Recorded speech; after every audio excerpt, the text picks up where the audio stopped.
God poured out His Spirit in Pentecost power after His church spent 10 days together, pleading for His promised blessing. He is ready to do it again today. Experience the renewal of the Holy Spirit by following the disciples' example. Participate in 10 days of prayer, January 7 to 17, 2015. Salam, selamat Tahun Baru 2015. Saya sebagai pimpinan Gereja Masihan Penhari ke-7 di daerah Sumatera kawasan Selatan mengucapkan selamat mengikuti kegiatan berdoa 10 hari. Dengan kegiatan ini, kita akan jadikan ini sebagai budaya umat Masihat Penhari 7 di seluruh dunia dan juga di daerah Sumatera kawasan Selatan. Dan budaya ini juga mempersiapkan kita untuk tetap setia sampai menunggu kedatangan Yesus yang kedua kali. Akhirnya, kami mengucapkan selamat mengikuti kegiatan 10 hari berdoa ini. Shalom, selamat Tahun Baru 2015. Saya sebagai pimpinan Gereja Masihat Penhari ke-7 daerah Sumatera kawasan Selatan mengucapkan selamat mengikuti kegiatan 10 hari berdoa yang dilaksanakan serentak oleh umat Gereja Masihat Penhari ke-7 di seluruh dunia, termasuk di wilayah Sumatera kawasan Selatan. Banyak berdoa, banyak kuasa. Sedikit berdoa, sedikit kuasa. Dan tidak berdoa, tidak ada kuasa. Kiranya tuntunan dan berkat Tuhan Roh Kudus menjadi bagian kita. Kita boleh setia dan terus setia mengasihi Tuhan sebagai yang terutama dalam hidup kita. Mengasihi sesama manusia seperti apa yang Tuhan mau. Dan biarlah kita semakin dipersiapkan bagi hari Maranatha. Tuhan memberkati kita semua. Amin. Dan pada saat ini kita akan mengikuti kegiatan 10 hari berdoa yang dilaksanakan serentak oleh umat Advent tanggal 7 sampai 17 Januari tahun 2015 dan termasuk di wilayah Sumatera kawasan Selatan. Kita berharap kegiatan ini akan membawa kebangunan rohani secara pribadi, kemudian dalam keluarga, bahkan di jemaat masing-masing, dan terus saling mengasihi satu sama lain. Dan kiranya kegiatan berdoa ini menjadi budaya hidup umat-umat Tuhan di zaman akhir dalam menantikan kedatangan Kristus kedua kali. Tuhan memberkati kita semua. Amin.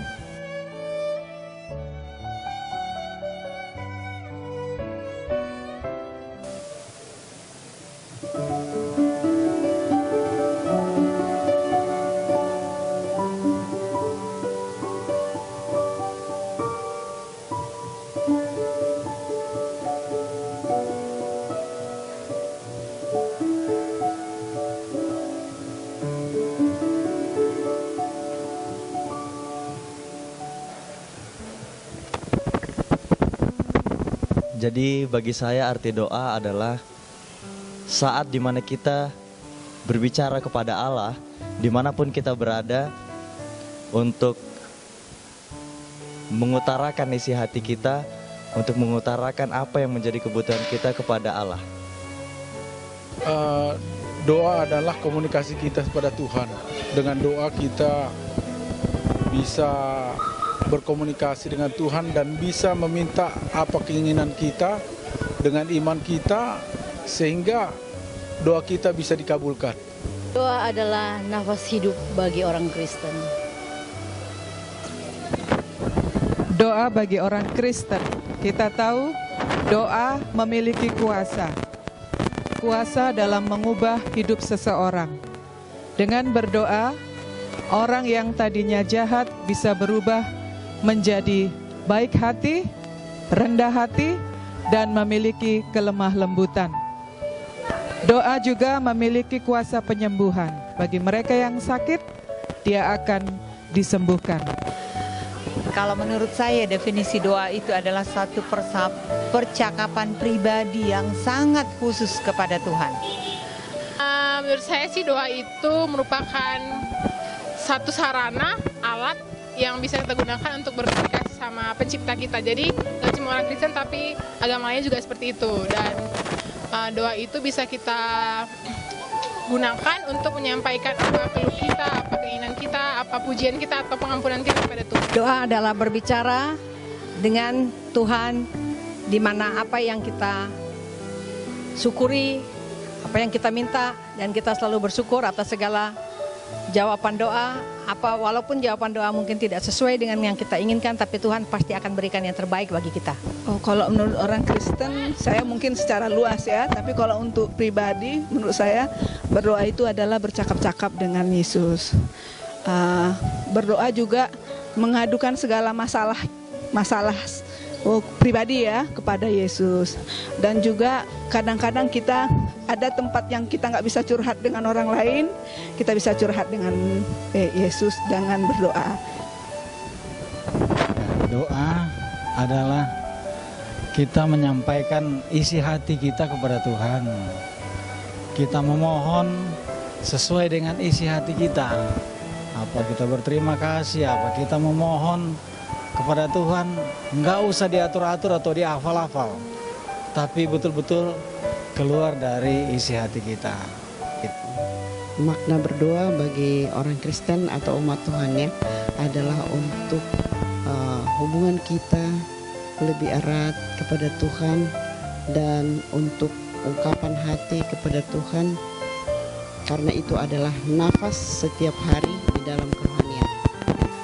Kalau berdoa itu ya kita berbicara kepada Tuhan, kita memuji Dia, kita mengadukan masalah-masalah kita mengadukan apa yang ada di dalam hati kita, dan kita meminta kedamaian, dan pada akhirnya nanti upaya kita untuk mendekatkan diri kepada Tuhan. Doa untuk orang Kristen itu adalah hubungan persekutuan dengan Tuhan, menyampaikan permohonan-permohonan dan kerinduan dari seseorang kepada Tuhan. Doa adalah napas hidup bagi orang Kristen, karena doa adalah satu sarana untuk berkomunikasi antara manusia dengan Tuhan. Dan melalui doa kita boleh menyampaikan segala sesuatu, permohonan kita kepada Allah, membicarakan segala sesuatunya kepada Allah, sama seperti kita membicarakannya kepada sahabat kita. Dalam Yakobus 4 ayat 8, mendekatlah kepada Allah, maka Ia akan mendekat kepadamu. Melalui doa kita akan dapat mendekatkan diri kepada Allah, dan Allah pun akan mendekatkan diri kepada kita. Saya berpikir doa ini adalah bagian penting dari kehidupan kita secara pribadi, dari kehidupan kita secara keluarga, bahkan di dalam kehidupan kita secara jemaat. Doa adalah sesuatu yang kita berbicara dengan Tuhan, untuk berbicara kepada Tuhan. Jadi doa itu adalah merupakan satu komunikasi kita dengan Tuhan. Karena Dia adalah pencipta kita dan kita adalah ciptaannya, perlu kita menyampaikan komunikasi yang baik, yang berbentuk dalam doa. Doa inilah yang kita sampaikan segala keluhan kita, segala permasalahan kita, segala kesusahan kita, dan segala sukacita kita sampaikan kepada Tuhan, sehingga Dia akan memberikan jawaban atas doa-doa kita. Supaya mendekatkan diri kita kepada Tuhan. Jadi doa adalah nafas kehidupan, komunikasi kita kepada Allah Bapa, kepada Tuhan Yesus sendiri. Berdoa bagi saya adalah berbicara dengan Tuhan. Kita meminta segala sesuatu kepada Tuhan. Apa yang diberikan, apa yang sudah Tuhan tunjukkan kepada kami, itulah ungkapan-ungkapan hati yang selalu menjadi rahasia, tetapi selalu kami kemukakan di dalam setiap doa, setiap hari, walaupun itu malam, pagi, siang, dan sore, semuanya kami serahkan kepada Tuhan. Doa menurut saya itu komunikasi kita dengan Tuhan, karena melalui doa Tuhan itu dekat sekali dengan kita. Jadi kalau kita sering berkomunikasi dengan Tuhan melalui doa, maka kita pun akan semakin dekat. Dan itu sudah saya rasakan bahwa ketika kita rajin berdoa, kita berkomunikasi dengan Tuhan, hati ini seperti Tuhan sangat dekat dengan kita. Doa itu kita berhubungan langsung dengan Tuhan, kita berbicara dengan Tuhan. Itu nafas hidup kita untuk mendekatkan diri kita kepada Tuhan.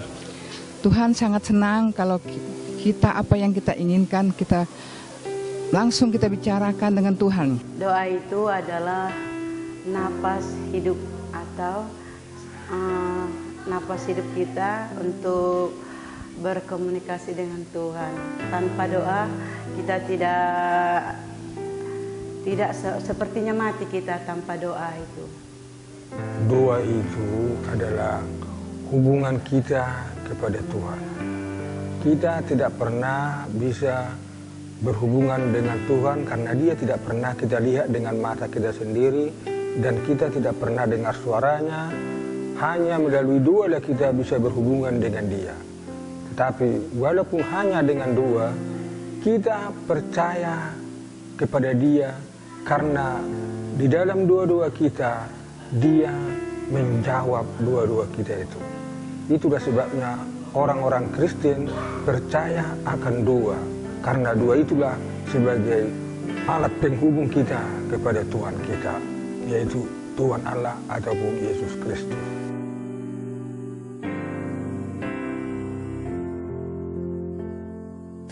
Tujuan organisasi mengadakan 10 hari berdoa. Yang pertama, agar kita mendapatkan kecurahan Roh Kudus di akhir zaman ini. Yang kedua, agar kita selalu dapat mengasihi satu dengan yang lain di dalam pelayanan dan juga mengasihi Tuhan dengan sepenuhnya di dalam kehidupan kita.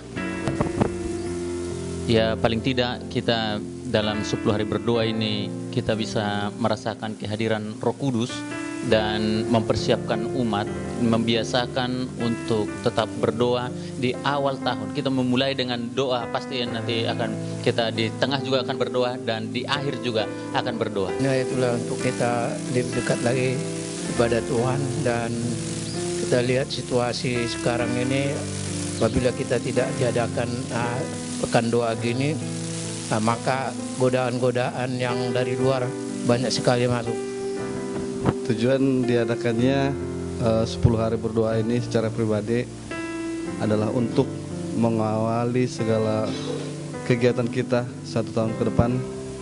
Kita harus lebih banyak berdoa, meminta curahan Roh Kudus agar apapun yang kita lakukan, apapun yang kita kerjakan boleh seturut dan boleh sesuai dengan kehendak Tuhan. Jadi program 10 hari berdoa ini dilaksanakan, ada rencana yang hakiki dari pimpinan di General Conference di organisasi Gereja Masihat Tuhan Yesus ke-7 agar ada perubahan dan pertumbuhan iman di setiap anggota, agar dipersiapkan untuk menantikan kedatangan Tuhan yang tidak lama lagi, yang kedatangan Yesus yang kedua kali, yang segera akan datang menjemput umat-umatnya yang setia kepadanya. 10 malam berdoa ini adalah untuk menguatkan akan keimanan kami, dan itu akan menolong di dalam suatu kehidupan di dalam kerohanian. Baik, saya secara pribadi dan secara jemaat juga mengucapkan terima kasih untuk acara yang sudah disusun oleh General Conference bagi seluruh umat-umat Tuhan di seluruh dunia dalam acara mengawali tahun 2015 ini dengan satu program 10 hari berdoa. Saya berharap dengan 10 hari berdoa ini umat-umat Tuhan baik secara pribadi, keluarga, jemaat dan di seluruh dunia kita boleh bersama-sama semakin bertekun di dalam doa, banyak mendengarkan firman Tuhan, banyak membaca Alkitab baik di rumah, di gereja dimanapun berada. Dan biarlah dengan 10 hari berdoa ini kehidupan kita boleh diperbaharui untuk lebih dekat kepada Tuhan, teristimewa untuk dipersiapkan bagi kedatangan Tuhan yang kedua kali. Inilah harapan saya dan harapan kita semua. Tuhan memberkati, Pak. Kita berterima kasih kepada pimpinan kita bahwa organisasi telah memikirkan satu program untuk bagaimana setiap umat-umat Tuhan supaya hubungannya dengan Tuhan semakin lebih dekat, dan kemudian diharapkan bahwa setiap umat itu dapat mempersiapkan diri untuk kedatangan Tuhan yang tidak lama lagi. Jadi harapan daripada organisasi adalah iman semakin teguh, maka bila Tuhan nanti datang pada kali yang kedua, tidak ada seorang pun dari umat-umat Tuhan di dunia ini yang tinggal di dunia, tetapi akan masuk ke dalam kerajaan surga. Itu kerinduan yang utama. Tujuannya mengadakan 10 hari berdoa ini secara keseluruhan di seluruh dunia, yaitu memberikan satu pengertian bahwa doa yang disampaikan secara beramai-ramai, secara berkelompok, dan secara global akan jauh lebih didengar oleh Tuhan bila disampaikan secara bersama-sama. Itu yang pertama. Yang kedua, mengingatkan kita semua umat-umat Advent di seluruh dunia ini supaya kita jangan lupa mengucap syukur kepada Tuhan, sekaligus membuka hati dan pikiran kita bahwa kita sadar tantangan pada tahun 2015 ini cukup banyak. Dengan demikian, kita mohon pertolongan, perlindungan, naungan Tuhan, dan membukakan jalan, membukakan rezeki, dan turunnya kuasa Roh Kudus di tengah-tengah kita, sehingga umat-umat Advent lebih meningkat iman kepercayaannya pada Tuhan, dan demikian juga semua anak-anak kita akan berhasil dalam pendidikan dan berkat berlimpah pada tahun 2015. Pengharapan yang baru bagi umat-umat Advent untuk membangun kerohanian yang lebih mantap lagi, dan juga di dalam penarikan jiwa. Manfaat dari 10 hari berdoa ini sangat bagus sekali, khususnya bagi saya pribadi, di mana awal tahun yang untuk memulai segala pekerjaan kita untuk mencapai keinginan atau cita-cita kita, khususnya sepanjang tahun 2015 ini. Ini adalah awal yang sangat bagus sekali, di mana di setiap pekerjaan kita haruslah dimulai dengan doa. Tujuan daripada 10 hari berdoa ini hanyalah untuk menambah doa-doa kita yang biasa kita lakukan setiap hari, supaya kita bisa mengharapkan lebih daripada yang sudah kita lakukan hari-hari sebelumnya. Jadi di dalam doa-doa kita 10 hari ini sangat perlu untuk kita lakukan, dan jangan sampai ada di antara jemaat yang ketinggalan di dalam doa-doa 10 hari itu. Jadi kalau kita sebagai jemaat atau umat Tuhan tidak datang dalam doa 10 hari itu, kita akan merasa rugi, karena di dalam 10 hari berdoa itulah Tuhan akan melihat kita umat-umatnya, di mana kita datang bersama-sama, bersatu padu untuk menyatukan permohonan dan permintaan kita kepada Tuhan kita.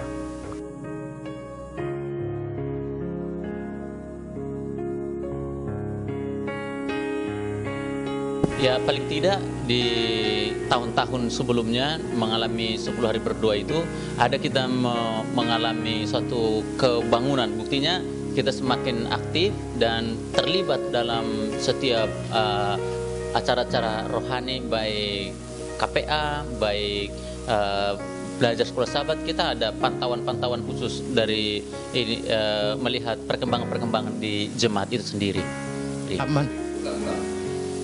Ya, pengalaman tahun-tahun yang sudah lampau, tahun 2014 diadakan juga demikian pekan doa 10 hari. Nah, kita sangat merasakan ya, kita nggak tahu apa Roh Kudus bergerak dalam hati kita, biar segala saat kita berdoa, mau pergi bekerja berdoa, mau tidur bekerja, mau apa pergi berdoa, anak-anak dan semua keluarga kita doakan, yang sakit juga kita doakan. Jadi sehingga dibuatnya ini makin dekat perasaan kami kepada Tuhan. Pengalaman pribadi saya mengikuti 10 hari berdoa ini adalah bagaimana kita tetap bersyukur apapun yang Tuhan telah percayakan dan Tuhan berikan kepada kita melalui doa-doa kita sepanjang 10 hari berdoa itu. Kita lebih dikuatkan sehingga kita lebih dekat dan lebih bersyukur apapun yang diberikan Tuhan kepada kita. Ada suatu pengalaman yang menarik di dalam satu kehidupan, di dalam doa 10 hari 10 malam berturut ini adalah untuk memenangkan akan segala kelemahan-kelemahan di dalam diri dan untuk mempertahankan tantangan di dalam kehidupan melalui dunia yang penuh dengan pencobaan ini. Pengalaman yang sudah saya jalani pada acara 10 hari berdoa ini, terutama dari tahun-tahun yang lalu, bahwa saya semakin banyak berdoa terutama di gereja, dan bahkan ada dari saudara-saudara seiman yang mungkin di hari-hari lain terlupakan untuk didoakan, terutama yang sudah jauh daripada Tuhan.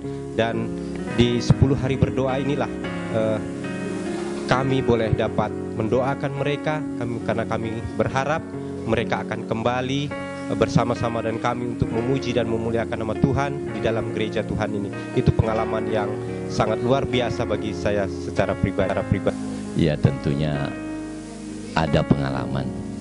Yang pertama, emosi itu lebih diredam, ya. Emosi kita lebih diredam, kita lebih banyak mengandalkan Tuhan, baik itu di dalam berkata-kata maupun di dalam kita bertindak, dan juga hal-hal lain di dalam pergaulan kita. Tentunya sangat bermanfaat di dalam kita berdoa 10 hari ini. Saya sangat bersyukur kepada Tuhan bila mana ada acara program 10 hari berdoa seperti ini. Iman yang tadinya sudah boleh katakan lemah akan dikuatkan kembali, seperti baterai yang sudah lemah dicas kembali, akan membawa kehidupan saya secara pribadi untuk lebih berserah kepada Tuhan, dan saya merasakan sukacita yang besar karena Yesus sangat mengasihi, sangat peduli. Segala sesuatu Yesus lakukan agar kita dan saya secara pribadi bisa selamat hidup bersama dengan Dia. Dengan itulah yang saya rasakan dalam 10 hari berdoa. Saya memiliki pengalaman di dalam 10 hari berdoa. Saya memiliki satu teman.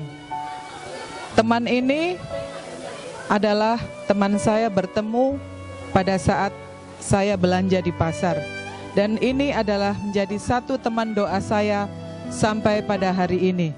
Setiap hari, setiap saat saya mendoakan ibu ini. Dan sampai hari ini dia menjadi sahabat doa saya. Bila mana saya datang ke pasar, dia selalu tersenyum kepada saya dan dia senang menerima saya. Dengan demikian terjadi persahabatan yang begitu indah dan akrab antara kami berdua. Dan sampai saat ini saya berjanji kepadanya untuk selalu bersahabat dan berdoa dengannya. Di dalam firman Tuhan dikatakan bahwa ketika 2 orang berdoa, maka aku ada di tengah-tengahmu. Maka ketika kita akan memasuki tahun 2015, alangkah indahnya semua orang berdoa di hadapan Tuhan dengan permohonan yang sama. Sehingga kita harus percaya bahwa kerja kita di tahun 2015, sebelum kita memulai kita sudah memohon kepada Tuhan, maka kerja kita di tahun 2015 untuk melayani Tuhan itu akan semakin kuat dan semakin didengar, karena persatuan kita di seluruh dunia ini kita suarakan melalui doa 10 hari berdoa ini.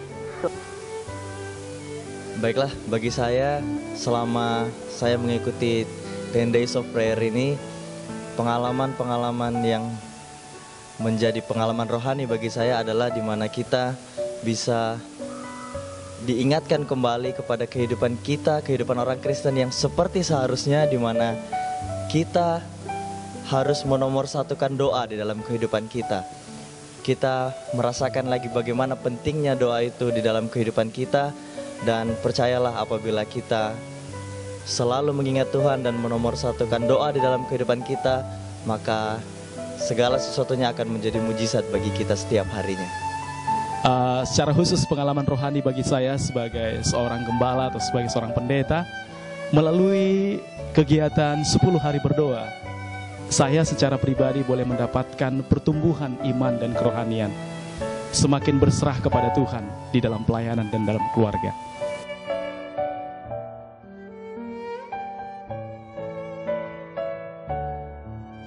Doa yang kabulkan Tuhan. Pada saat saya akan mengikuti tes perwira, pada waktu itu saya udah tes perwira berkali-kali, dan tapi memang pada waktu itu saya merasa memang saya tidak pernah berdoa sungguh-sungguh. Dan pada saat saya tes perwira itu berdoa sungguh-sungguh, kami berpuasa bersama anak-anak, doa saya dikabulkan Tuhan. Semua tes-tes yang saya laksanakan terasa sangat mudah, dan setiap tes dilaksanakan itu berhasil dengan baik. Itulah doa yang pernah saya rasakan langsung dikabulkan Tuhan. Saya pernah punya pergumulan yang sangat besar, bahkan kalau mau dikatakan tidak memiliki apapun di dalam kehidupan saya. Saya merasa seperti itu dikala pergumulan dan pencobaan itu datang. Sehingga dengan sepenuhnya, dengan penuh sungguh-sungguh saya memohon kepada Tuhan agar Tuhan menarik saya, membangkitkan saya. Dan penghiburan dari siapapun rasanya tidak ada artinya, sehingga saya kembali kepada Tuhan, dan saya yakin hanya Tuhan yang dapat membangkitkan saya. Dan itu yang saya alami di dalam kehidupan saya di saat-saat yang berat itu terjadi di dalam keluarga kami. Makin banyaknya, benar. Saya doakan supaya masa depan saya lebih bahagia, dan kenyataannya dalam masa tua saya tidak pernah susah. Dalam hidup saya sehari-hari didukung oleh keluarga-keluarga, maka itu saya selalu bawa dalam doa, dan dari situlah mereka selalu memperhatikan masa tua saya, dan masa tua saya tidak pernah kesusahan dalam hidup saya. Bahkan saya lebih senang dalam masa tua saya, walaupun sering saya alami kesusahan-kesusahan, penyakit-penyakit, tapi selalu saya dijawab, yaitu mendapat kesembuhan daripada Tuhan. Pengalaman yang paling saya rasakan adalah pada waktu saya mahasiswa kedokteran, mengalami sangat-sangat susah menyucikan hari Sabat. Tapi walaupun sudah ada sponsor untuk sekolah ke Amerika, tidak berapa lama sponsor ini kecelakaan meninggal. Dan akhirnya saya bisa menyelesaikan sekolah kedokteran di Indonesia, dan saya bisa sekolah juga di Amerika. Tapi saya merasa bahwa Tuhan punya jalan tertentu untuk saya kembali kerja di Indonesia, di mana sekarang saya menjadi dosen di Fakultas Kedokteran, di mana saya dulu mengalami kesulitan menyucikan hari Sabat. Jadi mungkin inilah jalan-jalan Tuhan yang kita tidak mengerti, tapi Tuhan tidak menjawab secara langsung, tapi Tuhan akan menjawab sesuai dengan kebaikan untuk diri kita. Doa yang pernah terjawab, yang nyata sekali yang saya alami, ketika saya datang ke Unai, saya melihat Unai itu seperti surga. Dalam hati saya berkata, apabila Tuhan berkehendak, adakah anak saya, salah satu anak saya yang bisa bekerja di ladang Tuhan? Ternyata dikabulkan oleh Tuhan, ialah Raymond Maulani yang menjadi dosen di Universitas Advent Indonesia. Saya banyak sekali, hampir semua ya, dari doa-doa saya yang dijawab oleh Tuhan. Saya dulu pernah berdoa masih kecil agar saya bisa bertemu dengan sahabat pena saya, yang saya pikir waktu itu sangat perlu bagi saya. Ketika saya sudah besar, Saya tidak tahu kalau teman sahabat pena saya itu adalah seseorang yang berada di sekitar saya. Ketika dia mengatakan bahwasanya dia pernah membaca majalah Bobo, saya bilang, kamu pernah sahabat pena di ini? Iya. Oh, saya pernah berdoa supaya kita pernah bertemu. Saya di Riau, dia waktu itu di Betung, dia di Belitung. Ketika saya sadar, saya pikir Tuhan betul-betul menjawab doa anak kecil. Saya waktu itu masih sangat kecil, tapi saya sudah rajin berdoa. Saya bilang, berarti walaupun saya bahkan tidak peduli apakah doa saya itu dijawab, Tuhan betul-betul menjawab doa saya. Saya telah alami itu pada waktu saya sakit. Tuhan menyertai, menjawab akan doa-doa saya supaya saya diselamatkan. Saya mengalami juga hal-hal seperti permohonan permintaan doa, baik itu dari keluarga sendiri, istri, orang tua yang ada di Surabaya, ibu saya di dalam permintaan doa ini Tuhan mengabulkan. Jadi ibu yang sakit, istri yang sakit, semua sehat-sehat setelah didoakan. Inilah menjadi keyakinan kami bahwa Tuhan begitu peduli, begitu mengasihi melalui doa dan permohonan kita. Biasanya kita merasa doa yang paling baik adalah ketika kita minta sesuatu, Tuhan menjawab. Itu doa keberhasilan. Tapi pada saya terjadi adalah saya meminta sesuatu doa yang tidak harus dijawab oleh Tuhan, yaitu keberhasilan. Saya merasa pada waktu saya mengikuti acara itu, saya minta Tuhan menjawab, jangan memberikan kemenangan kepada saya. Dan itu terjadi, dan itu bagi orang lain itu adalah doa yang tidak baik. Tetapi bagi saya itulah doa yang paling baik untuk saya pribadi. Oleh karena itu adalah hal yang terbaik yang Tuhan buat untuk saya, sehingga saya bisa tetap setia kepada Tuhan. Ada pengalaman saya ketika saya memohon kepada Tuhan untuk kemajuan suami hamba ketika dia akan mengikuti kenaikan golongan, dan ternyata Tuhan mendengar doa-doa kami. Dan ketika kenaikan golongan itu, suami saya dia naik golongan, tetapi kawannya yang baru 2 tahun di situ dia harus dimutasi, tetapi suami saya dipertahankan di situ. Itulah sepertinya jawaban doa yang sangat luar biasa bagi keluarga kami, karena kami masih boleh tetap bertahan di Palembang ini karena di sini Tuhan masih membutuhkan kami, dan kami pun sangat berterima kasih bahwa berkat-berkat Tuhan mengalir pada keluarga kami. Banyak doa yang Tuhan jawab, tapi yang saya rasakan sewaktu saya ditinggal oleh suami, mungkin saya selama ini kurang berdoa, kurang meminta, tetapi setelah suami saya tidak ada, saya merasa Tuhan sangat dekat. Apapun saya minta, Tuhan jawab. Apapun saya kehendaki, Tuhan akan kabulkan. Jadi kalau kita tidak mendekatkan diri kita kepada Tuhan, di saat kita lagi dalam pencobaan, kita tidak minta dengan Tuhan, kita sendiri yang akan rugi. Karena Tuhan akan mengabulkan doa yang kita minta dengan sungguh-sungguh. Amin. Kalau ada doa yang pernah dijawab, yang paling berkesan dalam hidup saya itu ketika saya masih kelas 5 SD. Saya ingat waktu itu ada peristiwa yang sangat menakutkan. Kebetulan kedua orang tua sedang berselisih, ya, terancam bercerai. Jadi ketika kata-kata cerai itu muncul, saya sebagai anak paling besar ketakutan. Saya lari ke dapur, saya kumpulkan 3 adik saya, kami berdoa di dapur. Dan saya lihat waktu kami berdoa masih saja terjadi keributan. Dan kami waktu itu diam, tidur dalam keadaan tegang. Tapi tengah malam, kira-kira jam-jam 11:30 ya, saya dibangunkan oleh ibu. Ibu saya bilang, ayo bangun, temani saya berdoa. Kami bertelut di samping meja makan. Di situ ada kursi, dan saya lihat ibu saya memang perlu teman doa. Dan saya bersyukur saya jadi teman doanya.